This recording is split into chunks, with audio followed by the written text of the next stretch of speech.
Hey guys.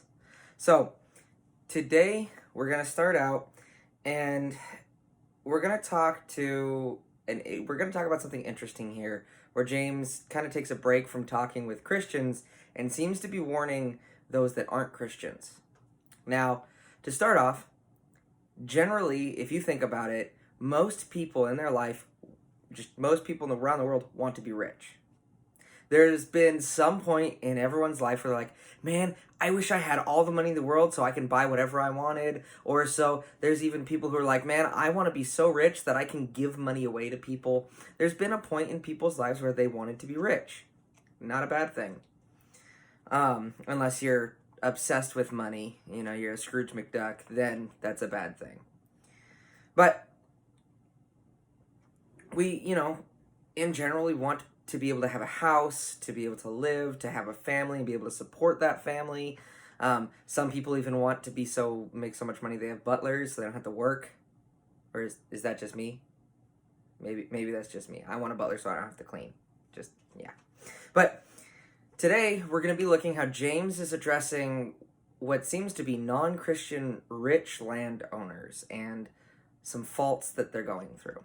So, starting in James chapter 5, verse 1 through 6, it says, "Come now, you rich people, weep and wail over the miseries that are coming on you. Your wealth has rotted away, and your clothes are moth-eaten. Your gold and silver are corroded, and their corrosion will be witness against you, and will eat your flesh like fire. You have stored up treasure in the last days. Look, the pay that you withheld from the co-workers who mowed your fields cries out, and the outcry of the harvesters has reached the ears of the Lord of armies. You have lived luxuriously on the earth and have indulged yourselves. You have fattened your hearts in the day of slaughter. You have condemned, you have murdered the righteous who does not resist you."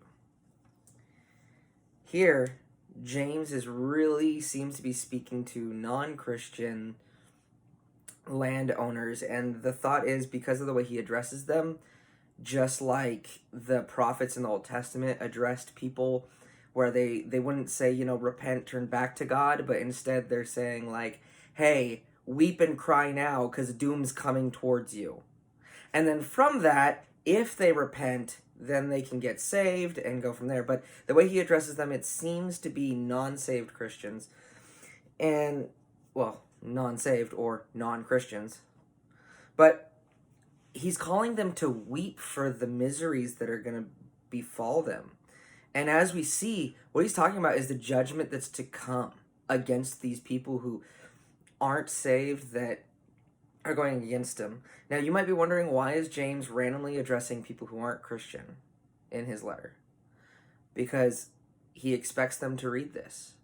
Apparently, there was people around wherever he was writing that these people somehow either were fellowshipping with or hanging around Christians or somehow would get this material. Either way, this is a warning to them. And what we see is that their riches are rotting. And everything that they have, everything there is rotting, it's corroded, it's moth-eaten, it's dying. And what it is, it's from not being used. The clothes that they have are just not being used. Their money's just sitting around, oxidizing, and just corroding and getting worse and worse. It's almost as if you could think of, like, if you ever see the old TV show Hoarders, where you look in their house and there's like this much room for you to walk, like you're like okay, and trying to walk through these little alleyways between all the junk that's from floor to ceiling. But all this stuff that they have, they just don't use it. It's corroding, and it says they even stored it up for the last days, basically. So it kind of seems they thought that they would live forever. And it's funny because last week James was addressing the Christian businessmen and saying, hey, you know better. You should be planning your lives according to what God's will is, because your lives are like a vapor, and they don't realize their life is like a vapor, that their life is over like that. Now, what's interesting is James says that this corrosion from their money, their wealth, the things they've been storing up, is going to be a witness against them. And what is that witness? That witness is talking about the future judgment that is going to befall them, that is coming against them. Now, their rotting riches are coming against them. And so this judgment's coming. So it is better right now for them, and this is why he says weep, because it's better right now for them to weep on earth when they can turn to Jesus, instead of dying, going to hell, and then, yeah, sure, you can weep for all eternity, but you're in hell with the devil. He ain't going to comfort you. He's in just a worse place as you. Like, you're both in hell. So it's better that he tells them now, weep now, and hopefully they repent and get saved. Now, you might be asking, though, what did they do? Like, where we've been talking about weep and this judgment and all their stuff they've been storing up, but what did they do wrong? Here's a list of what they did wrong in the verses we were going through. They were told to weep over their riches, that they'd be a witness against them. Why? Because they've been storing up, so they've been hoarding. They've been gluttonous and keeping to themselves. Verse 2 through 3 shows that they've been hoarding. Verse 4 shows that they withheld pay from their workers who've been working on their fields. It also, in verse 5, says they lived luxurious lives by indulging themselves. So it's not just like they had a nice life. No, they bought everything and anything, and they were just being selfish and bought everything for themselves instead of thinking about others, instead of giving money to the poor. Said, nope, everything's for me. Store up everything for myself. And it's sad. Even in the crazy one is verse 6. It says they condemn and even murder the righteous. And the righteous it's talking about are Christians. Most likely are the Christian workers that worked for them. And people around them. Think about that. They weren't these great people. Now, if you're thinking, oh wait, so all rich people are like this? Is being rich a sin? No. There are plenty of Christians who are rich, and God uses them and blesses them, and they in turn bless people with their monetary advancements and how much money they have. It's not a bad thing being rich. It's how you get there and what you do with your riches.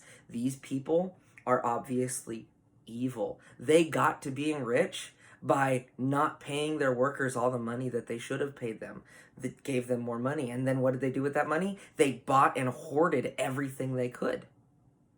And in turn, they condemned the righteous and even murdered some, apparently. Like, this is serious. They were bad people. So yeah, they should mourn and weep the judgment that's going to come on them. All this trouble and all this stuff they've been causing. They need to mourn and weep and turn to Jesus. Now, how does this apply to us? Because let's say and if you are watching, you're a Christian, you're like, well, I'm good. I'm not rich. I'm not doing these things. Well, let's apply it. First, if you're watching and you're not a Christian and you relate to these people, these rich landowners, weep, mourn, and repent. Turn to Jesus now. Because if not, you're just going to stack upon yourself more judgment and more just eternity in hell. It's not a party place. Now, take in mind, riches can really easily be equated to popularity at school. So guys, if you're doing some of the things that we see here, like crawling over your old friend that you used to hang out with, but now you make fun of him to look cool, turn from that sin. But if you're walking well and you're doing well, you need to warn people like this. Hey, you're an evil sinner. You need Jesus. You need to repent, because the judgment that is coming on you is worse than anything you can think of. So guys, stay safe, God bless, and spread the word of Jesus. Hopefully we can hang out soon. Love you.